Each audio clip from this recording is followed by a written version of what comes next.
Hello and welcome to the Worn and Wound podcast. My name is Zach Kazan. I'm the managing editor at Worn and Wound.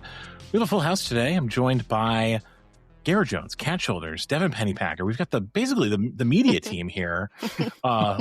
Less a Liam or thereabouts to do our monthly pseudo-monthly Q&A episode today. Really excited. It's been a while since we've done one of these. We've got a bunch of great questions, or I've been told they're great questions. I haven't seen them as usual, but I've been told they're good. I've been told we've got a bunch of questions, more than we need for this month's Q&A. Devin, you've been keeping tabs on those. Thank you as always for that. How are you guys doing today? I'll have a good weekend. It's the first day of fall today as we record, so hopefully I know. It's exciting. Yeah. I'm very excited for it. Camping weather. Yeah. I'm not really much of a camper, but listen, there are other ways to enjoy.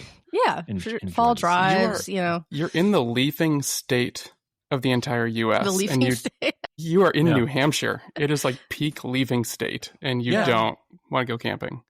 I don't want to go camping. I want to look at leaves, but I don't want to. I'll do it from, from my car or from a hotel or from a scenic overlook, if you will. Yeah. I don't want to sleep outside. I like a bed. Call me crazy. I don't know. Is that a wild take? No, it's not wild. No. Yeah. Bed, indoor plumbing, all that stuff. I get it. The creature comforts, as they say. Mm-hmm. Perhaps we'll do a fall camping episode in the future. Maybe I won't be on that podcast, but someone else can take up the mantle. Before we get started with the questions, of course, we're going to do a quick wrist check. Garrett, what have you got on today? Yeah, I've got on classic G-Shock 5610, just the classic rectangle solar. Can't beat it. Yeah, that's a good one. We had a G-Shock event in the office last week. I was sad to not be there. Same. Looked great. Looked like there was a lot of people. Did anyone pick anything up out of the group? Garrett, Devin, I did not. No. I haven't yet. I know that they're on their way out soon. I have to message Ricardo and see what's left of the picking. We've still got a good bit here. So every time I walk through the showroom, I'm like, there's one piece that's calling my name. So we'll see. It's hard to resist a G-Shock. It really is. Oh yeah, they're just, I don't know, they're timeless, and you can beat the snot out of them, and they just look cooler. Yeah. Devin, what have you got on today? Speaking of which, I'm wearing my G-Shock. There we go. Right on cue. What is this? The DW-H50 or something like that? Basically, it's like the DW-5600, but this has the heart rate, the solar, all that kind of stuff. Sleep tracking. And it's in like that really cool blue-gray slate color. Yeah. With the copper accents. I love the copper accents. So really enjoying this one. And it's the first G-Shock that my partner looked at and said, that's not ugly. I kind of like it. Mm-hmm. It's a win. Yeah. I like the new displays on those. I think they're much easier to read. Yeah. Versus the older screens. But yeah, those are really cool. I mean, it's kind of like having a smartwatch. Granted, there's some things obviously it can't do that, let's say, an Apple Watch can do, but the important stuff it can do. You can get texts and emails and heart rate and steps and all that kind of stuff. Let me get really nerdy Texting for one heart second. Rate right up there. There's one nerdy detail that I've been like really geeking out about. It does smart alarm, so it detects when you're most awake while you're sleeping in the morning, and that's when it sets the alarm off. So it like wakes you up when you're most likely to be almost awake, and so you wake up. Collects data over time and then decides. No, I think it's based off of your heart rate and motion. So it like I've been waking up halfway through rolling over. Mm-hmm. I don't know. Maybe it's a bunch of junk, but it seems to be working for me. I wake up feeling less groggy after that first alarm, and it's only taking one alarm instead of 6. So it's working so far. Interesting. Yeah, pretty cool. Thank you, Dr. Pennypacker, for sleep recs. Kat, how about you? Going to keep the streak going? Are you wearing a G-Shock today? I'm not wearing a G-Shock, no. Okay. Unfortunately, I'm not part of the Cool Kid Club today. I am wearing a new watch to me, though, and it is the Omega Railmaster 1957 Trilogy Edition. I just got this in last week, at the end of the week, and 38 millimeter, sort of a field watch, very Explorer-esque watch from Omega, but super classy.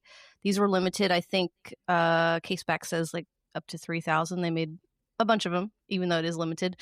But they've been really hard to find, and I've been on the hunt for one for a while and was able to find one. And excited that it's part of my collection now. Very nice. Congrats on the new pickup. That's a good one. Beautiful pickup. What about you? I'm wearing my my Zeitwinkel today. I've had it for a year, which I learned over the weekend thanks to a Facebook memory that was served to me. So yeah, I love this watch. That's cool. I've worn it a lot over the course of the last year. It's still something that gives me a lot of pleasure every time I put it on and yeah, look it's at a cool it. one So, for sure. All right, shall we get started with this one's questions? Devin, why don't you kick us off? What's the first question on your list that you wanted to ask? Yeah, we got a lot of really good ones. So first of all, thank you to everyone across all of our different communities, Slack Plus, YouTube, and of course Instagram. Let's just start off with the divisive one. David in our Slack Plus wanted to know, diver with a 12-hour bezel or GMT with a diver bezel? Interesting. It's a tough one for me. One first. Yeah. Go ahead, Garrett. I mean, I would rather have a dive bezel all the time rather than always having a GMT bezel. So I'll take the GMT with the diver. What is that? Who makes that? I'm trying to think of one. That's a GMT with a dive bezel on it. I can think of the opposite. I can think of a lot of dive watches with a 12-hour bezel on it. Yeah, it's tough. I don't know if it's sacrificing water resistance. I would just say go diver with a 12-hour bezel on it. I think a 12-hour bezel is fun. Longines Hydro Conquest GMT has the GMT hand, but the dive bezel, and that's a pretty sweet package. Yeah, that is a good watch. I think I kind of agree with Garrett that I just find a dive bezel a lot more useful. Yeah. Day to day than a was the question for a 12-hour bezel or a 24-hour bezel, or is it not? It says 12-hour. So diver with 12-hour bezel. So you don't even get a 24-hour bezel. We're going to cut off half your day here.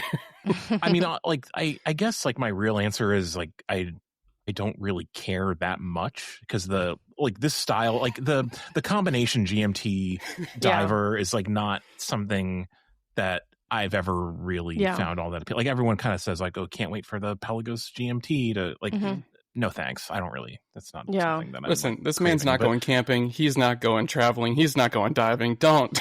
I'm going traveling, but you know what? My cellular phone, with I say its name. I'm not going to say its name right now because it's right next to me and it'll start talking back. But it'll tell me the time of day anywhere in the world. You can just ask it. So I'm not really too concerned. But I like a diver with a 60-minute bezel, and I like a nice GMT. Yeah. Also, but I don't need them in the same watch. But I will say I find a 60-minute bezel a lot more useful. How about you, Devin? What are you going for? No, 100% the dive bezel with the GMT hand. It's funny, I actually couldn't think of one right off the top of my head, and then I Googled it, and all the ones that are popping up are actually some of my favorite models from those brands. Oh, really? Like the Longines, like some of the Seiko Prospects divers that are out there. The Marine Master GMTs are so cool. The Notice Sector diver's pretty cool too. I am a sucker for those ones, so it's kind of funny. It is a weird thing though, and to me it's also I've seen chronographs with a 12-hour bezel too. There's some old Tudors that I can think of, but it is a weird thing when you're trying to make one watch do everything. I don't know that that's my favorite category, period. We've talked about it on the podcast recently. We just I think that you reach a point where you just don't need one watch to do everything. I think that's sort of an invention of sort of early watch enthusiast. I mean, the idea of a true go anywhere, do anything watch is kind of fun, but for us in practical terms, if you own a bunch of watches, you don't need them all to do everything. Yeah, totally. A lot of redundancy there, but interesting question. Yeah, for sure. Yeah. Fun one to kick it off. What's next, Evan? Well, Kat, you brought up vintage watches, so let's go down the vintage rabbit hole real quick here. Oh, gosh. Alex wants to know, he hasn't bought a used watch from an online service like eBay, Bezel, Chrono24, etc. What is your experience using these types of services, and what advice would you give someone who's never used it before, staring at thousands of dollars, potentially buying from a stranger? It's a daunting thing to be doing for the first time. For sure. I think that these companies have made it a lot easier, though, for people. I think especially if you're going the route of Chrono24, Bezel, even eBay, they have, an authenticity program now that you can buy from. They also have sellers that are like guaranteed. They've been vetted already. They usually have some sort of check mark on them. I know I see several of these on Chrono24. That's what I would look for. If you're a first timer about to spend lots of money and you're buying from these sites, look for a verified seller through these platforms that already verify as well. So I think that's kind of your safe bet. And they usually hold the funds even until you've gotten the watch and you've received it and it looks good and you have 72 hours or 24 hours or something like that to check the watch out. But I would feel very safe, and I've bought watches from specifically Chrono24 from verified sellers and have felt perfectly fine doing that. Yeah, I would. I don't really have too much to add. I would say that the large sites have built-in protections that help the buyer. Obviously, it's everyone says, buy the seller, do your research. And, it's easy to be intimidated, but you just kind of have to do the work and ask people and ask questions. Don't be afraid to ask questions of the seller, so that you get a sense of whether or not they know what they're talking about or not. It'll be pretty clear usually after a couple of emails or messages back and forth. And also ask other people for their opinion on a watch. If it's a vintage watch, especially, you want an unfiltered opinion on whether or not the watch has been messed with, in terms of polishing, reworking the dial, whatever the case may be. And ultimately you have to figure out what's important to you, when it comes to, how a vintage watch has been, refinished, for example. Mm-hmm. But yeah, I think asking questions is important as well. It's just kind of taking in as much information as you can through, articles on our website and others, and just talking to people. Garrett, is this something you think about as someone who's relatively new, at least compared to us, to the watch world? I don't know if you've ever bought a vintage watch or been tempted by one, but is that something that's sort of come across your mind? Yeah, the idea always kind of floats just because there are some really cool and unique references that were, short runs or, even longer runs that were made and discontinued and won't be brought back. So, I think about it from time to time and I get tempted a couple times a year to go vintage. But I think you nailed it on the head. More than if you're buying anything online, you're buying the item plus the seller. Mm-hmm. And so as long as you feel comfortable with the seller and they communicate well and everything looks good on that end, I think you're going to have a much better experience than trying to, save a couple $100 and go in somewhere shady. Yeah. That's another important point, I think, is don't shop for price, necessarily. Have an understanding that you're going to pay more for a vintage watch that's in, correct condition, that is, because they're rare, every year goes by, watches that are, untouched and, more sought after, because of that, become rarer and rarer. So mm-hmm. Yeah, you're going to pay a little more. Devin, anything to add on the subject of vintage? And well, with that in particular, when you are, message the seller, talk to the seller, but don't be a jerk. I see a lot of the times, and frankly, we're dealing with a lot of potentially foreign people on these websites too. We have a lot of people who are listing items that are in Italy or Spain or France or Germany, and maybe English is not their first language. And we use a lot of slang in this hobby where we have nicknames or terms that other people might not be using. And so, especially with people who tend to be more nervous using these services are people who probably are a little bit newer in the hobby, and they might be using slang in order to appear more knowledgeable. But in doing so, you might be creating some sort of language barrier that creates more confusion. So just be a little bit more patient, be a bit more understanding, and take things a little bit slower and take it a bit more simpler. I've seen people get a little hostile at first when they don't understand a term, and then they're like, well, clearly you don't know what you're talking about because you don't know, what this term means. And it's like, well, no, maybe they just don't use that term in their country, or they're unfamiliar with it because they've been in the hobby since, the 1960s, and back then they weren't using terms like that. So just don't be a jerk. Be patient with the people. Take the time to have the conversation, understand what you're looking for, and maybe develop a relationship with them first. Yeah. Good advice. It's an international hobby, so something to keep in mind for sure as you start, messaging sellers on Chrono24 or anywhere else. Really, it's a good thing to keep in mind. All right, what's next, Evan? Well, actually, all right. Let's segue again and let's go a little international here. This is perfect. let's just keep this rolling. Jared gave us a fun one. He said, we're going to have some fun here. You got $20,000 in your bank account, $10,000 for the watch, $10,000 to go anywhere to any country, to a factory store. What is the product and what is the tour to the said country? Where are you going? What are you doing? And what are you getting? I'll go first. This is relatively easy for me. I'm going to Japan. I'm going to see Grand Seiko. I'm gonna buy Grand Seiko of some kind. But it's one of my favorite brands. I've never been to Japan. Pretty easy. Do you have to do a watch related thing on this trip specifically, or like? I guess I don't. Or is it just like a? They didn't say so. I said go to the factory, go to the manufacturer. Oh, okay. Yeah. Okay. It's a factory store. Yeah, I guess so. Yeah. I would. I don't know what a watch I would buy, but I would love to go back to Glashütte and visit the Nomos factory. It's kind of top of my own like personal list of places I'd like to go in the watch space. And then you have $10,000 to spend on a watch. Is that what it says? Yes. Yeah. $10,000 for the trip and $10,000 for the watch. I don't know. A lot of watches on the $10,000 for a Nomos is quite a bit. You can walk away with I know. You gotta get a few Nomos for that. Yeah.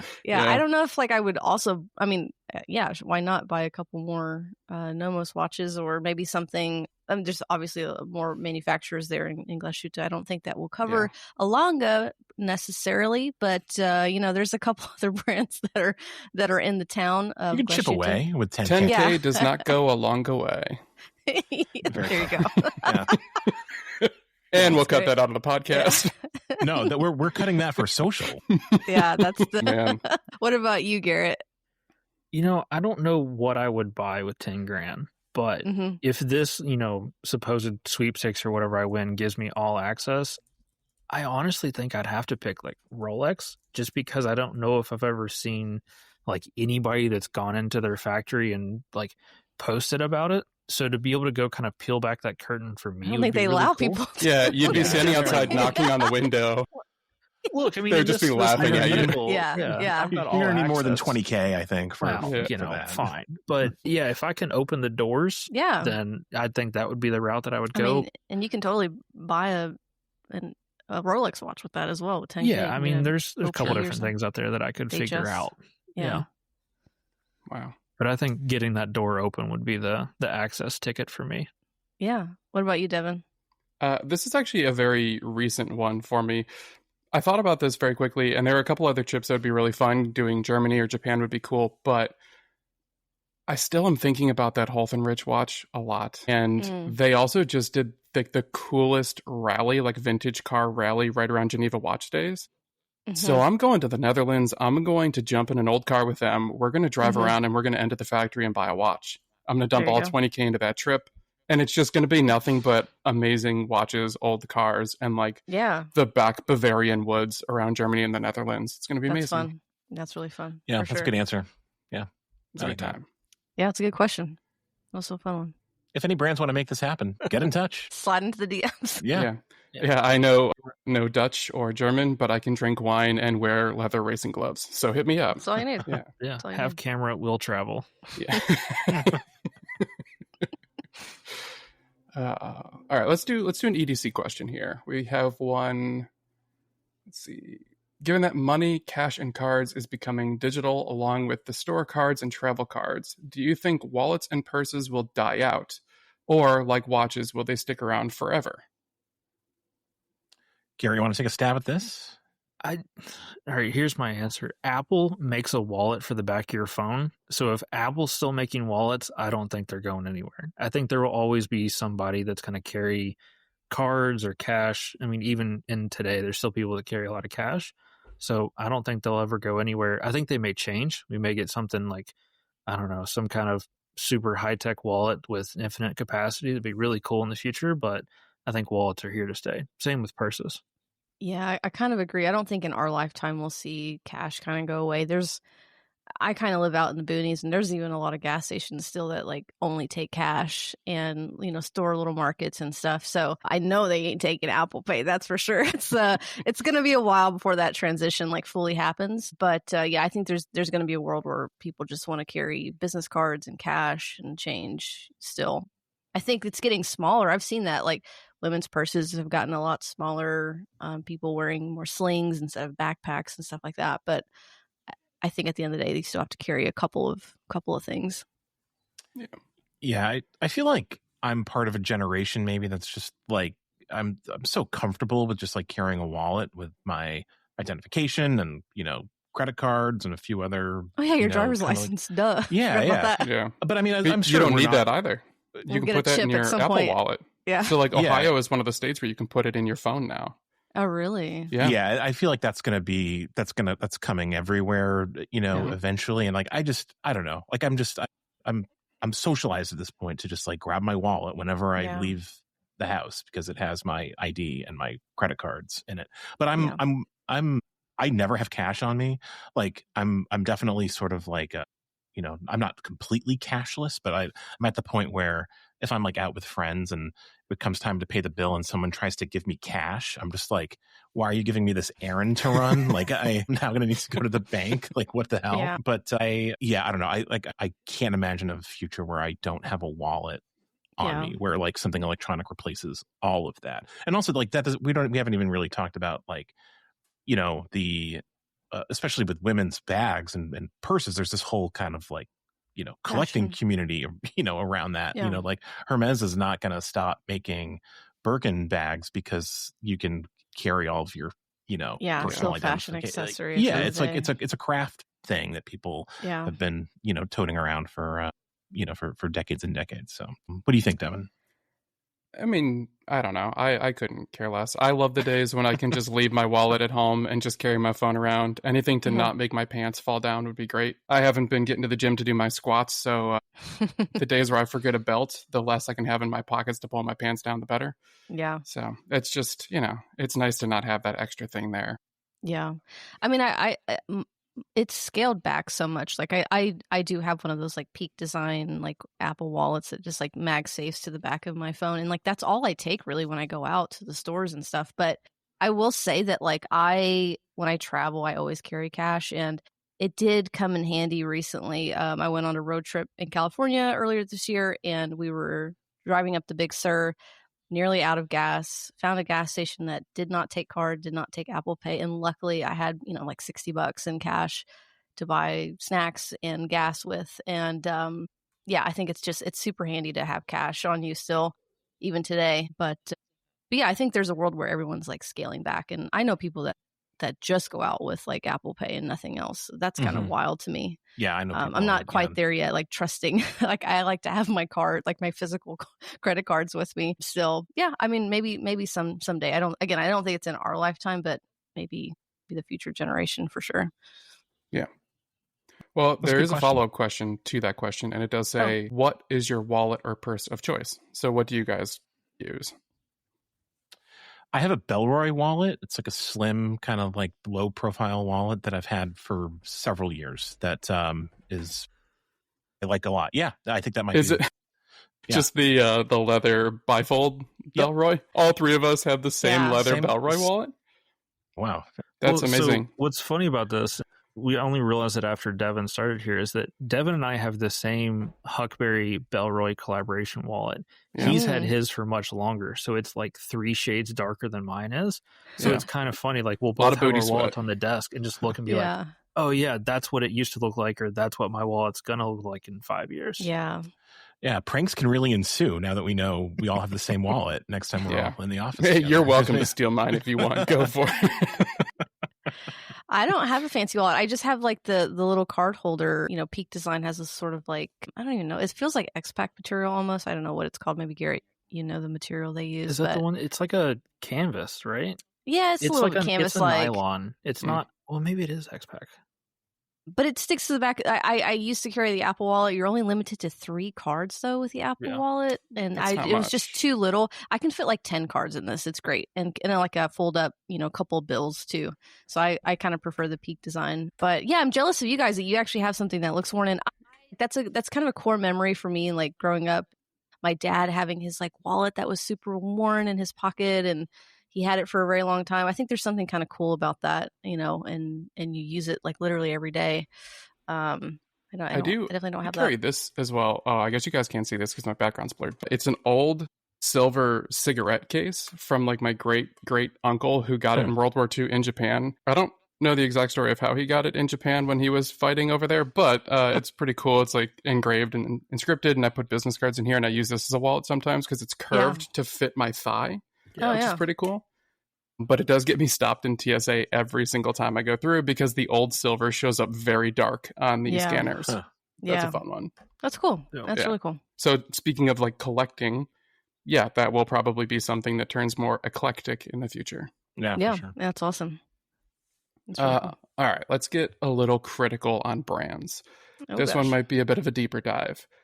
Can a brand have too strong of a design identity? I'm thinking Bell & Ross or Panerai. It feels as if their design, well, there's a bit of a typo in there, but anyway, it's a bit of a distinct design that makes them a very specific type of watch that might inhibit the brand overall as far as growth. I think, that's an interesting question. I think that like we all appreciate and like brands to varying extents that have like really distinct design languages. It's something that like I think we as enthusiasts sort of like point to whenever there's a new release by like Ming, for example. Like we always talk about how like you can tell it's a Ming from across the room because like they are so dialed in to their particular design language. It probably does limit a brand's ability to like grow and expand beyond like a core audience to a certain extent, but I think that maybe doesn't matter, practically speaking, for some of these brands. Like, I don't know, Panerai seems to be doing okay, even though they put it another way. When Panerai does something that's like out of the box and different, like when they did that, the Panerai Due, for example, which was like a very thin, watch without a lot of water resistance. It was sort of seen as sort of like breaking away from their core design language, and they got, lit up for that from pretty much every angle. So I think it's a little bit of like you're kind of damned if you do, damned if you don't. And I think brands with a really distinct design language probably for the most part feel like they gotta kind of like stick with that to please those like core customers that keep coming back over and over again. That's just my initial thought. I'd probably like it's something that's actually like really worth thinking about and kind of examining on like a brand to brand basis. I'm curious what you guys think though. I think it's a positive thing. I think that's if I was, creating a watch brand today, like that's what I would strive for, to create this iconic design that people would come to know in the future and really associate with the brand. I think the issue is with maybe Panerai and maybe Bell & Ross, using those as examples, is they really put themselves in a singular box. Whereas you look at a brand like maybe Cartier, who has 3 or 4 different iconic designs within their collection. They're all very different from each other. And I think like that's the thing, is kind of like diversifying yourself a little bit, where you're not just stuck with this like one thing that you can do. And then you can even look at Rolex too, with like the Oyster case, which they use on like nearly every model that they have, with the exception of a few. And like that's the icon. That's what people recognize from far away. Which I think is a good thing. Like that's kind of the thing. Like when you spot a watch from across the room and you immediately know what it is, I think that's a really good notion to have with a brand. But I guess you could go too deep and really put yourself in a box of like the one design, one thing you can do. But I think it's just a matter of like coming up with multiple designs, that speak to the brand. Yeah. Well, I think it's tough for, specifically the brands we're talking about, because they want to be larger brands than they are. Obviously, Bell & Ross and Panerai want to be huge. I think Panerai does a better job of expanding than Bell & Ross might be, because they are pigeonholed in that one box. I think if you're okay being a limited brand to a limited audience, it's great to be, I don't want to call them a one-trick pony, because they're not. Like, they have more things going on, but a very distinct design language. I think that's great, because you have an audience, you have a lane, people can identify you very easily from across the room, and that's awesome. But when you try to expand your brand, you find that it's very difficult, because people look at you and go, hey, stay in your lane. And I think the best case example of that is if you look at Blancpain. people think of them as just the 50 Fathoms brand. But if you look at their Villaret collection, they are doing some incredible stuff as far as complications going. Their dress watch collection is pretty incredible, and people don't care about it at all.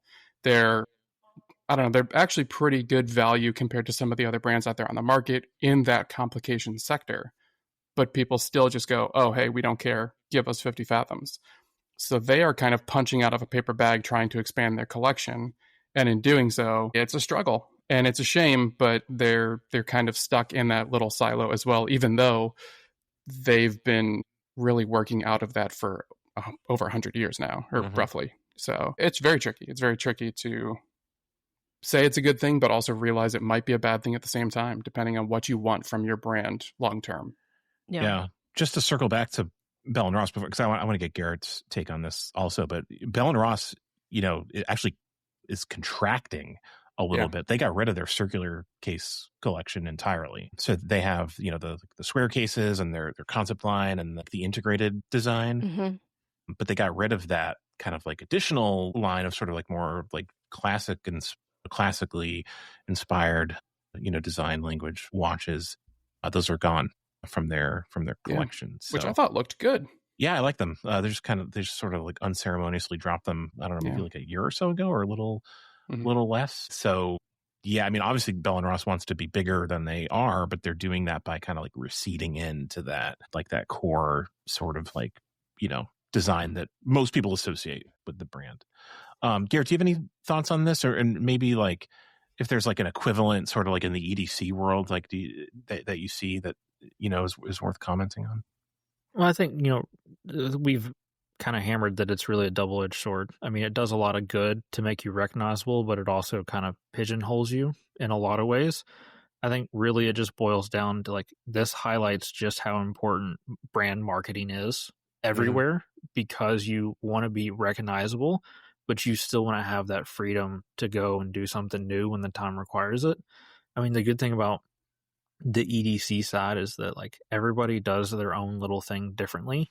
So, I could have 10 knife designers make a different knife or make the same knife, and everyone's going to do something just a little bit different that makes it theirs. But I mean, really at the end of the day, it just comes down to how you present and how you tell the story and everything that you want to do on the marketing side that gives you the freedom to go one way or the other. Yeah. So it's difficult, but it does help, and it's kind of a necessary evil to kind of pigeonhole yourself a little bit. Yeah. That's a good point. Cool. That's a good question. What's next, Devin? Let's take a look at Power Reserve. Does it matter? If you have a one watch collection, you're going to be wearing that watch the entire time. If you have multiple watches in a collection, they're going to die no matter what. So why do we care how long a Power Reserve watch on a movement lasts?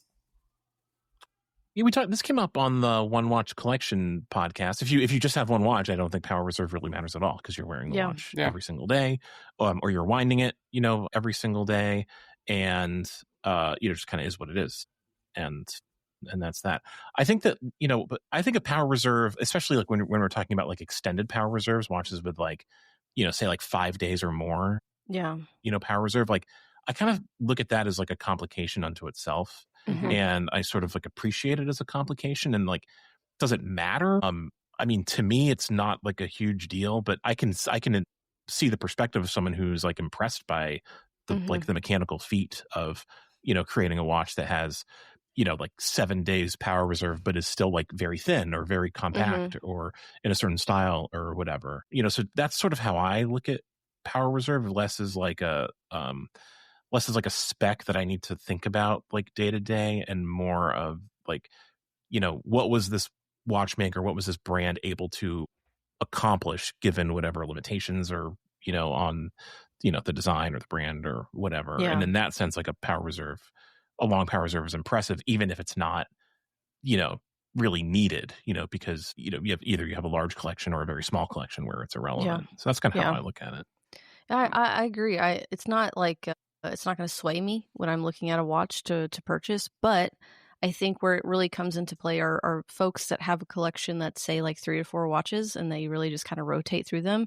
It's nice to put a watch away and then a couple of days, 3 days later, pick it up. It's still going. So I can see the benefit there for me that has, I don't even know, 20 watches probably in my safe. It doesn't really matter because like I might not wear a watch for a month, you know, so it's not really going to matter either way. But I think it is a good thing to have, especially for people that have just like, again, a smaller 3 to 4 watch collection. They're kind of rotating weekly.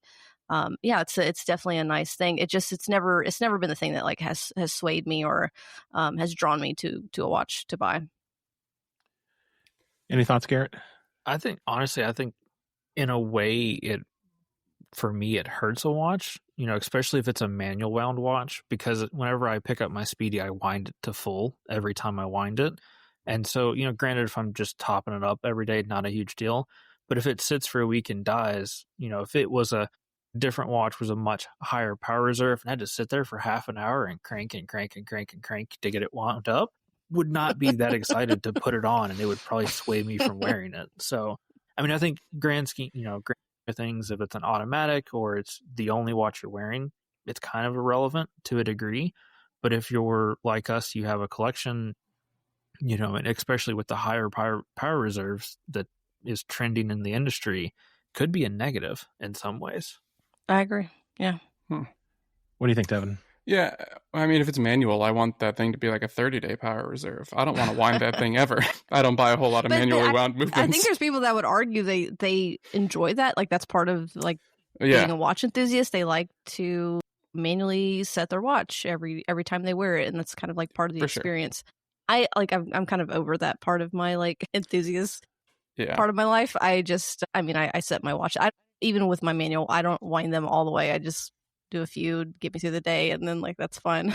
Yeah, I mean the other thing with manually wound watches is that like timekeeping is affected by how much power is in the watch. True, so like you know, something that you know was kind of like stuck with me from very early on is like with the manually wound watch, even if it has say like 3 days of power reserve, you still wind it, you know, at the same time, you know, every day to like keep things consistent and to make sure that like, you know, if it's gaining or losing time, which all watches, you know, typically do, it's doing so like at the same rate day to day. Like you'll find you have better timekeeping if you like wind your Speedmaster, for example, you know, at like, you know, you fully wind it to full at 9 a.m., you know, every day, like you're going to have a more consistent experience. So that like hypothetical watch with a 30-day power reserve, if you just wind it once a month, I wonder, you know, I'm sure, you know, you got to watch that isochronism, you know, it's so, but yeah, I think, and you know, to Kat's point, I'm also kind of like, you know, it doesn't excite me in the same way to, you know, manually wind a watch as it, you know, maybe did in the past, unless it's like a, you know, really satisfying sort of like click. Yeah. Well, for my own personal question here, this isn't part of our Q&A. Sorry, guys, I'm sneaking my own in here. Do you guys prefer on a manually wound watch? Do you prefer a standard like screw or standard crown or like a slipping spring crown? Because I know I've seen a couple of watches recently start putting that slipping spring in there, and it's just people are complaining about it. And on a manually wound watch with what that is. So instead of like feeling the power kind of back up on the crown, and you feel all of a sudden you can't wind it anymore, and the crown is full. Yeah, it will just keep winding as if. And I've seen a couple recent manually wound watches put that in. Really? And people are complaining about it. And I don't like that. Which watches are it's a strange thing. So here, I'll send you guys some. I don't want to call it out just in case, but I'm going to send you guys the news story here so you can take a look at it, because the comment section is quite spicy. Yeah, that's interesting. I'll tell you what comes to mind on this is, I guess probably 6 months ago, Devin, you and I had a watch in that we were shooting, and it was a manual wind. I don't remember which one, but it got wound to full with a screw down crown, and we weren't able to screw the crown down right away. That drives me nuts regardless. Don't put a screw down crown on a manually wound caliber. I think I know the watch you're talking about, and I believe that was a prototype, and that's not reflective of the... Well, good. I'm glad that got fixed, final. But to that extent, you know, I'd rather have the slip spring, but if I have a slip spring, give me a power indicator so I know it's fully wound. That's true too. Yeah, that's a fair point. Yeah. If you have an indicator, that would, I guess, help. You would know then at that point. Yeah, you would know. Yeah. Interesting. Okay. Well, that's a personal question that I got to sneak in there. Thank you to our community for letting me do so against your will. Okay, you guys talked about being potentially past winding up your watches every morning, so let's talk about watch burnout here. Watch burnout, ? If so, when did you first feel it and what got you out of it? I think as enthusiasts, collectors, journalists, media people, we all kind of go through waves once in a while. So for each of you, I guess, when did you feel it? Because I know we all have. When did we first feel the burnout? Yeah. Or I guess just a specific time. When did you feel burnout and like what popped you back out of it? I mean, I feel that way a lot. I feel like burnt out today, Kat. Do we need to talk about the No, I mean, I guess I'm burnt out in the sense that before I guess I started working in the industry, I used to take part a lot more in forums and groups, and I don't really anymore because I kind of want an escape from it because we're kind of in it day to day. And I do feel a little bit burnt out on releases. They don't affect me the same way that they used to. It's very rare that a watch release like truly excites me nowadays. But I will say that what brings it back for me is always our Wind Up watch fairs. And it's like getting to engage with people, hearing stories behind the watches, seeing them excited about watches. Like that is what really it brings the passion kind of back in me and the excitement. And I feel like I'm really pumped after coming out of a Wind Up fair in a way that I just like. It's like a nice reminder of like, oh yeah, there's a huge community of people out there that watches mean a ton to them. Watches mean a lot to us too. And I think it's just a job. You get a little jaded over time, just kind of working in it day to day. Certainly if I wasn't in this industry, I would probably feel very different about watches, and it would still be like that fun escape thing for me. It is sad at times that it's not anymore. And now I look to things like my old car to bring that sort of excitement in me and with my free time. But, yeah, I think I have a lot burnout right now. Yeah, let's just say it. Let's just call it for what it is. Yeah, I completely agree that Wind Up is kind of like the antidote to that. I'm really looking forward to the New York show, which as we record this is just weeks away, coming up very quickly. So yeah, 100% agree on that. I feel burnout usually after like Watches and Wonders. Like I feel some burnout after like a really intense experience like that, or just like an intense period of work where like I'm have like multiple projects going on, which is always, of course. But I mean, when I feel burnout, and I think this is true for every job I've had, not just in the watch space, but like the cure really is to just kind of like immerse myself in my other hobbies and interests, and to just take a break from work and understand that like I'm burnt out on work and not watches, and that's normal. Everyone gets busy and they need to like take a break. And for me it's like watching movies or or traveling, or just like spending time with my friends, or you just like doing something kind of like outside the watch industry sort of world. And that helps with with burnout for watches and with everything else throughout my entire adult life. But yeah, I think, and also like I've talked about this on the podcast before, I think it also like helps me do my job better to kind of like have other interests and hobbies. And that's not necessarily like a true for everyone. Some people really want to immerse themselves in watches 24/7. But for me it's like it's helpful to like kind of like to like watch a movie and like think about like other connections and other things I can say about watches that I would say about like a movie or a TV show, or a dining experience or something. So that's kind of my perspective on that. I'll just add one little thing before we throw it over to you, Garrett and Devin. If you are feeling a little burnout as like a collector or an enthusiast, I think the first thing I would recommend is like get off of Instagram, get off of social media, because I feel like that plays such a huge role in feeling burnout, because it's like all you're seeing all the time. Yep. My feed goes through these, waves of showing me more watch content versus showing me more political content, or showing me more car content, based on like what I'm kind of looking at the time. But I feel like that sort of leads to the burnout. And I think if you're someone that's feeling like, oh my gosh, I just feel like I'm looking at watches all the time, or I feel like I need to buy something new, first step I would recommend is just taking a step back from social media. You don't have to delete it, but maybe just like try to limit your time on Instagram to a couple of times a week, and that's good advice. Focus on other things. Yeah. I mean, I think go ahead, Devin, you take this. No. All right. Well, I have like prolonged burnout, where like I'm a slow downward slope kind of person. But like the escapism and the adventure aspect of my weekends really kind of help pull me back out, where I just try to get out and do some wild, weird stuff, whether it's cars or outdoor stuff or crazy travel adventures that pop up out of nowhere.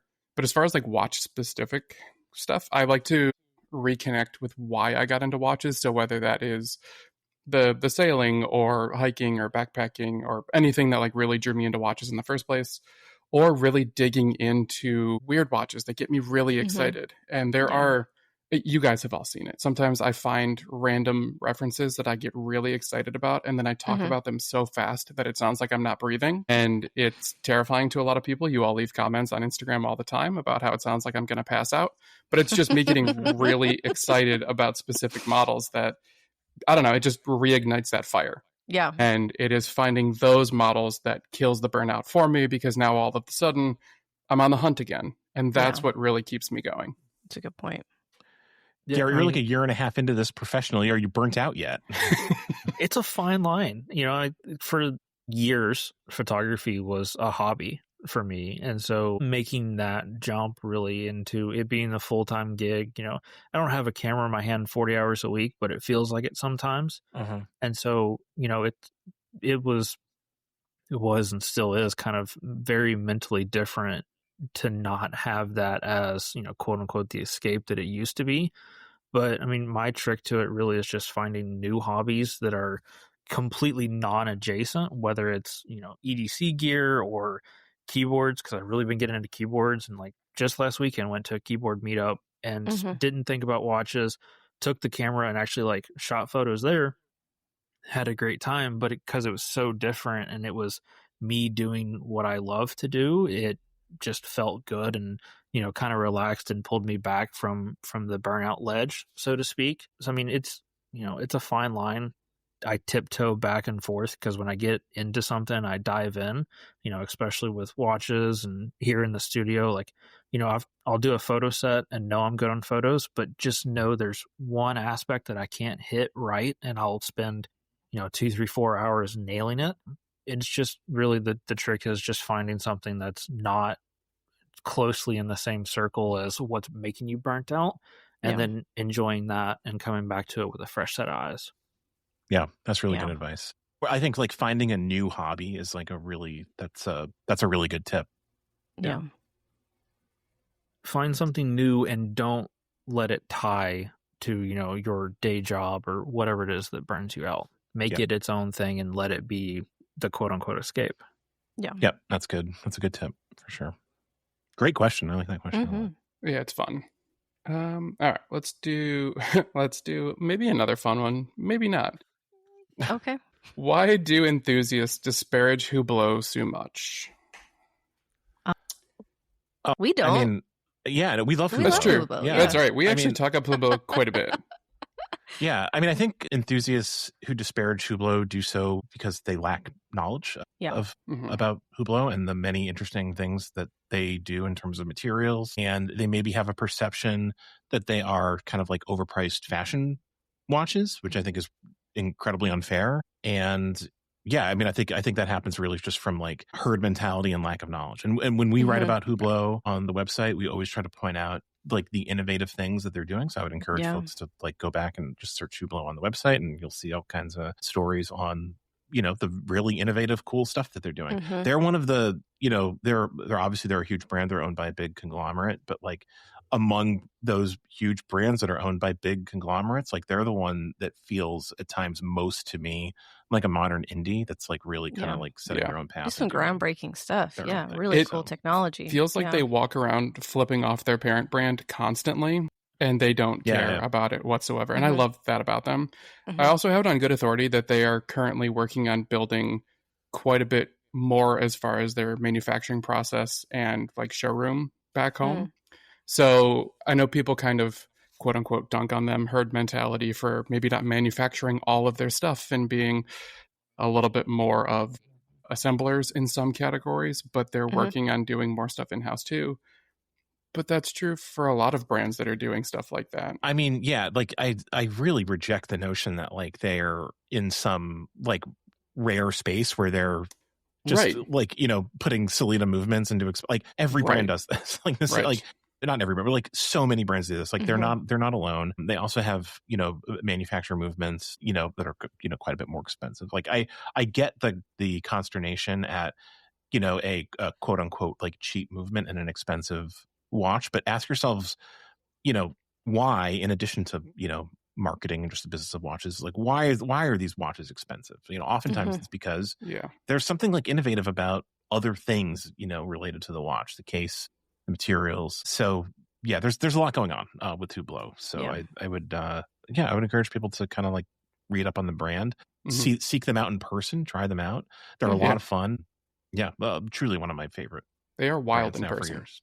Yeah, it's crazy too that the same people, and I'm going to say influencers, and I don't mean all influencers, but there are a group of them that are very loud about this. But the same influencers who will yell about Hublot maybe not manufacturing in-house and kind of calling them assemblers are the same ones who are praising Richard Mille and Jacob & Co. for being groundbreaking and astounding and, works of arts. And it's like, you can't say that about Hublot and then put Richard Mille and Jacob & Co. in their own high-end category. It's like they're doing somewhat, not the same thing, but somewhat similar practices. And you can't applaud one and then disparage the other. Agreed, 100%. Garrett, any thoughts on Hublot? No, not really. This is actually it's actually a brand that I haven't really interacted with. So, for me to make a comment here I'd be coming from an uninformed position, and I don't want to do that. I know you all have all had your experiences, and I've heard you all speak highly about them, and I look forward to being able to get my hands on with one and all right, Kazan, we just got to let's request some Hublot for Garrett to shoot. It's been a couple of years since we've had a hands-on review of a Hublot outside of like a Watches and Wonders context. So yeah, I mean, I would love to. I've been trying. Jane Ann, respond to the emails. Come on. She's been trying. She's been trying very hard. All right, let's throw in a Garrett here then, because this is one, as you have the camera in your hand a lot. Rendon asked, what makes good brushing? I cannot tell the difference. You are staring at watches on a macro level all the time. Tell us what makes them different. It's tough. The brushing specifically is what he's calling out. That is what he is asking. But for me personally, the way I look at this is when I first started off in watches, I think back at a time when I purchased like my first SKX and I got the bracelet, and people were talking online about how the bracelet sucked really bad. And I got it and I was like, oh, this isn't so bad. What are people talking about? And then as I got more into the hobby, I was like, yeah, that thing sucks. That is a terrible bracelet. And so it's like, with time, I got more knowledge and I started to realize the differences on it.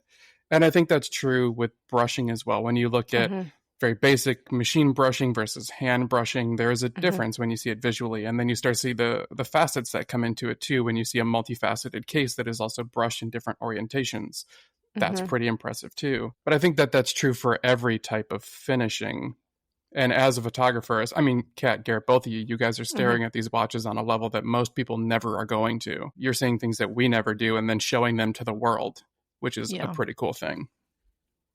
Yeah, I think to me, I kind of look for those edges. I look for those corners. I see how they're finished, how they play with the polish, parts of the watch case as well, and how the transitions look on those. Those are kind of things that I kind of look for when I'm examining. But I've seen really good micro brands do incredible finishing for the price point, and I think it's a matter of getting a watch from a manufacturer that knows what they're doing, or a case at least.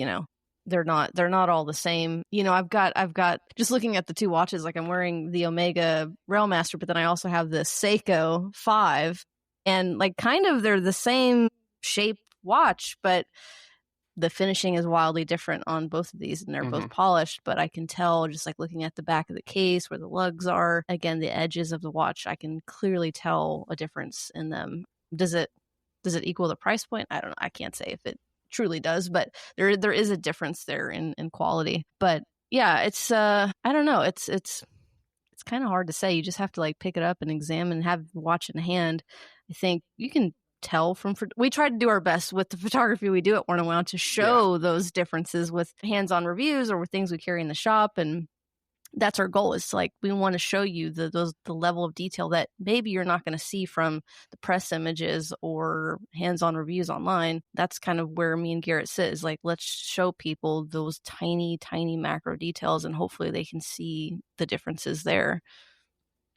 Yeah, I think you hit the big part of it for me, Kat. Is it's, in my opinion, a large brush surface can look really good in the middle, but around the edges at those transition points, to me, is where I notice the difference between a $500 and a $5,000 watch, because most of the time your edges are so much cleaner, or it'll switch to a polished surface, and you can tell that you really have to have it right, especially if it's next to a polish. And that's seeing it in person is, to me, what made the biggest difference, because that's still one of those things that I'm looking at and tuning my eye to in photos. And press images are hard because you don't know if it's a live shot photo, if it's a render, but even knowing a live photo of a watch and seeing it in person makes it very different to be able to tell them apart. I guess on top of that too, if you can't tell the difference between good finishing or expensive finishing and cheap finishing, then don't make it a part of your equation. Yeah. That's not a part of your buying. Lucky you if you can. Yeah. You save yourself some money. That's kind of nice, because then you can avoid a lot of that hassle. Mm-hmm. Yeah. And then when there's a scratch, you're not pulling your hair out because you just messed up some very nice hand finishing. Yeah. Always hurts a little. Do we have time for one more fun one before we do our cultural recommendation section? Yeah. I think we've got time for one more question for sure. All right. Garrett, you brought up Rolex at the top of this. Let's jump into their current catalog here. You have to stare at their current selection. No vintage, because we can't get a hold of them. You have to have one and done Rolex. What is your choice? Ooh, that's a hard. I think there's a very easy answer that I feel like a lot of people would go to, and I won't take it because someone else might. But for me, it would be a meteorite dial Daytona. We got to see the 2025 release at the hands-on event that you and I went to, Devin, and it's one of those watches that the Daytona is cool, and I love it, and maybe someday I'll try to track one down, much later in my career. But the meteorite dial just still is stuck with me, and that's I don't know if I'd call it the ultimate grail watch, because I think I might be too scared to wear it if I actually owned it, but I would love to have one in my box. Mm-hmm. Which version? Yes. Okay. I'm all not, of them. Look, I'm picky, but I'm not that picky. I'll take whatever I can get my hands on. They were pretty amazing. I'm not a brown fan, but that chocolate brown version with the rose gold case was pretty amazing. I still look at the wrist shot I took of that one randomly. It's in my favorites folder. Yeah. No, that was a good and granted, that was one of the first times that I really got to go hands on with a number of brand new, quote unquote Rolexes. So I don't know, maybe that's why it seems so special, but that one does just live rent free in my head. That's awesome. So they said you can't choose a vintage? Correct. Yeah, you have to go from the current catalog, which is current funny catalog. Because they also discontinue a whole bunch of them without you realizing it. Yeah. And the catalog's not as big as people think it is. Yeah. I go no date sub for me. I think that's just easy choice. See, just what I gravitate towards. That's where I was talking about easy choice. And I figured you or Kazan would pick it. Kazan's more of a gold sea dweller fan. Yeah, he's Rainbow Daytona. Yeah. Well, that's where I'm going. The first thing that popped into my mind is the Nicolas Cage Leopard Daytona. If I have, because I'll preface this by saying, maybe you are all aware of this, I'm not a Rolex guy. I don't really care about Rolex. Yeah. So if I'm gun to head, have to have one Rolex. I can only choose one, and I have to have it because I wouldn't choose a Rolex. Is I guess what I'm saying. I'm gonna pick a crazy one, one that's off the rails. And as a tribute to one of my favorite actors, I suppose I'll go with the Leopard Daytona. Now, I don't know if that watch is currently in production. Well, but they always have some sort of crazy, variation of that set, diamond set, gem set Rolex. I'll allow it as long as you cut the top two buttons off of every dress shirt you wear, so you always have to have the top of your dress shirt open a little. Yeah, let me loosen the. That's the stipulation for wearing that watch. Fair. Listen, it's a lifestyle I'd embrace if I own that watch. Why not? Yeah, that's the one. What about you, Devin? 42 millimeter Yachtmaster in platinum. Nice. No, you know what? Titanium. We'll go the titanium with that relief bezel. That Yachtmaster. That's the one. Cool. That's a pretty cool one. Yeah. I like that watch a lot.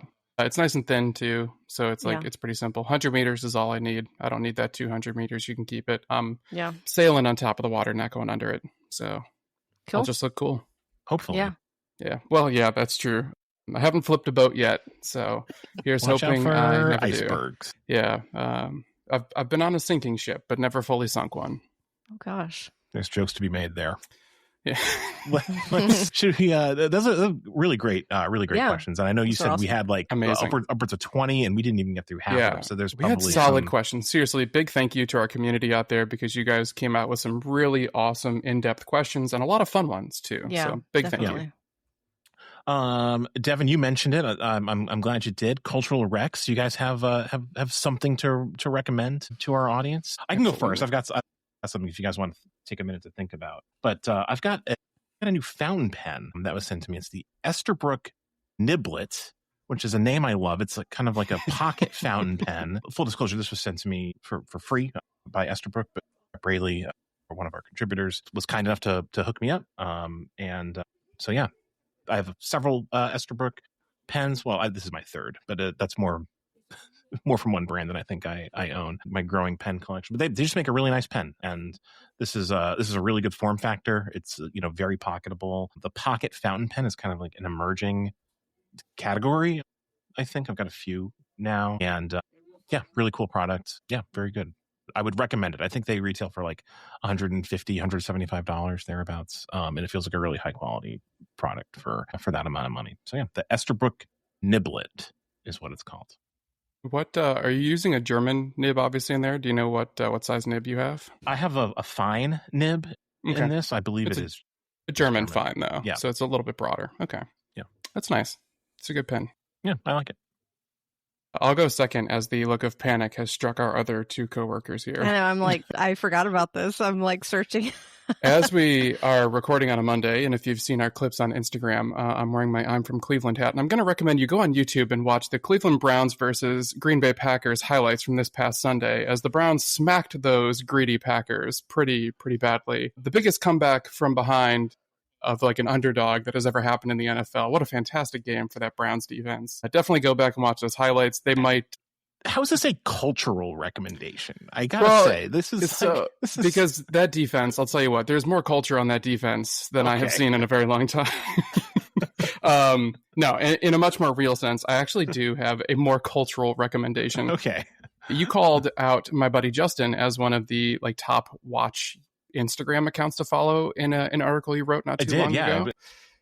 And sitting on my wall just above me here is oil painting of my Omega Planet Ocean that he did for me. It's been in the works for over a year now, and I actually got it 3 weeks ago. It was in the Warner Wound offices for a bit, and it's actually hanging right next to my home office computer. So I get to stare at that every single day now. So if you want to see that, go check out my Instagram, but more importantly, go check out his Instagram, which is Justin Souders Art. Maybe get your watch painted too. He's done them for like Citizen. He's done them for a couple other people that we know in the watch industry. Kat, I know he did one for 10 and 2 at one point. Mm-hmm. Yeah, I can't stop. This is the nicest thing I own. I had to like look up how to take care of oil paintings because I'm not that cultured. So yeah, this has been a whole experience for me. Yeah, he's a very talented artist, and I saw photos of that painting, of course, on the on the Warner Wound Instagram account and your Instagram account, and it's really very cool. Yeah, we'll definitely link out to Justin's work on the in the show notes this week. Congratulations on that acquisition. That's thanks, and the Browns win. Thank you guys. Yeah, I'm happy for both of those. I would really love to know what the Venn diagram looks like of Warner and Wound podcast listeners with Browns fans. I wonder if you would be the only occupant in the center. It's just Devin. Yeah.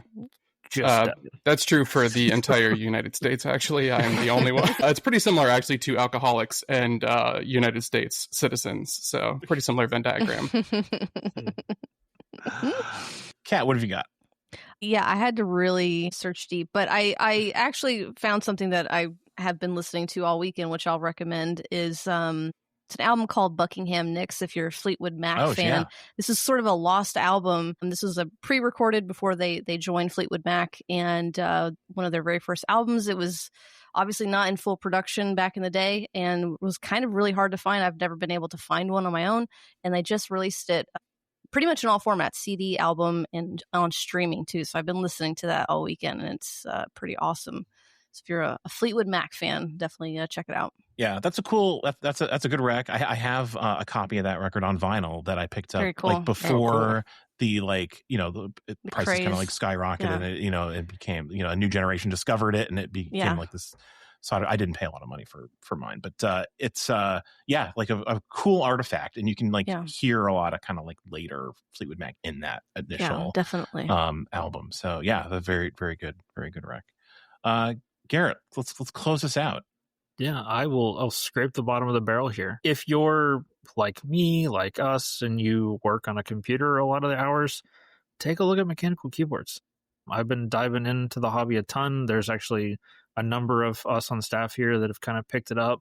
It's one of those things that, like, when I started thinking about it, I thought of like the old IBM very loud, clunky keyboards that, would shake your foundation. And that's not what the industry is in a lot of ways. So if it's something that, you're a little mechanically inclined and you want to tinker with some stuff, dive into it, reach out to me. I'm happy to point you in some directions of some very high-end things, some very budget-friendly things, wherever you want to jump in on the scale. But, think about it. Go from there. You're fun. Yeah, another good recommendation. You and Weiss in particular, I think, have really become... Weiss, Kat, Rich. I just have one. I have one. It starts with one. Yeah, I have one that I like that is, it's a good keyboard. I haven't been motivated to like pick up a second one or to like spend a weekend tinkering with one. But look, I respect that. If you hit one and it's good and you're done, then theoretically that's the best thing you could have done. You've nailed it. I'm not done. This is very loud. I need to find something much quieter because, like, I don't know if you guys can hear that, but it's ever so slightly pretty clicky. I got to say, like, it makes a difference to, like, you spend your whole day typing on a keyboard, if you do what we do, and it's it's nice when that's a good experience as opposed to like a neutral or bad experience. So it makes a certain amount of sense for sure. Good recommendation, Garrett. Thank you. I think we did it, guys. We did another Q&A. Went a little over an hour, but that's okay. We discussed a lot of things, and we had a good time doing it, which is the most important part. Yeah, absolutely. Yeah. Thank you, Devin, Kat, Garrett, for joining me for our Q&A episode. And thank you to all the listeners for joining us once again and for submitting your questions. So we always appreciate it. And we will be back next week with another all-new episode of the Warner Wild Podcast. Until then, take care.